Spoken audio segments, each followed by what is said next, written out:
ogwesmut umbebe ngwoye jila kobolingen ini nikale engera ungwesmut ungwesbele yom ye obi engera unkale ungwesi lolombi ulama gwele mamben me ala we ulama be jek ulama be nyoma o malonga na we tigale uyila nkolo long I ben bisu lolombi abiti bol bakoba engorle tuba engera abu la bo gwe ne bor ba be gwes le ba jobe base ba umbom isi engera unje be jek unyoma o malonga na we makon man lo bi jek bi ni ma okma unyi be mo to bebin tv makon ma ala we un la masom ben kingdom embang enyu matibla mong ben bisu ilolombe abiti bor bakoba ane man me le asal bi jegwe abang begwe awo biselelgwe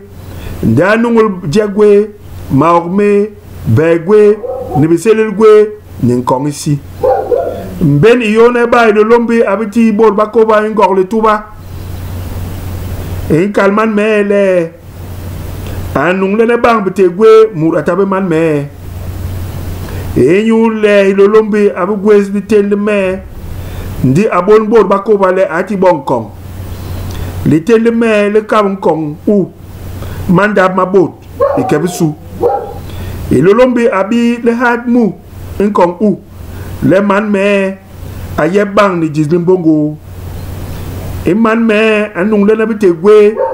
mut atabe man me we angwesbe hilolombi beni yona ilolombi